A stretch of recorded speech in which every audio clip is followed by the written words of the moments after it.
7 pa nga lang ay gumising na ako para ipaghanda ko ng pagkain si anak.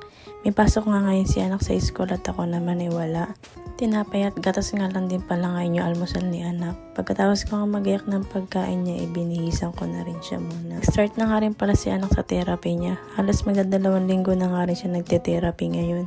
Si anak nga pala ngayon ay magti 3 years old na nga siya ngayong month pero hindi pa siya gano'n nakakapagsalita. Wala naman daw problema sabi ng teacher dahil ang mga lalaki dito sa Japan, elite talaga nagsasalita. Dalawa nga ngayon yung school na pinapasukan ngayon ni anak at ngayon yatid ko siya ngayon sa pang-umaga niya. At 12 PM naman, susunduin din siya ng teacher niya dun sa may school niya sa umaga. Hindi ko na nga rin sinusundo si anak sa school dahil 6:30 natin siya dito ng teacher niya sa bahay. Pagkahatid ko nga kay anak ay nagkumpisa na rin ako maglaba. Pahinga nga ako sa trabaho pero sa gawain bahay ay hindi naman ako napapahinga.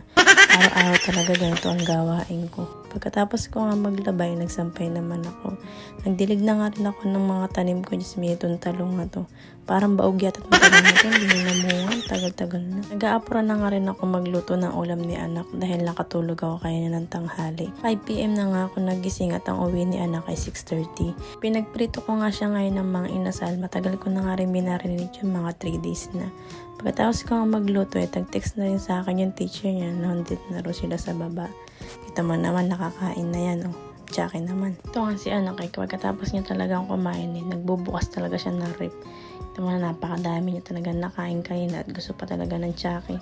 Hindi ko nga siya pinagbigyan, kaya niya kita mo nagwawalan. Pagkatapos nga namin kumain, pinaliguan ko na rin si anak. Hanggang dito na lang guys, maraming salamat.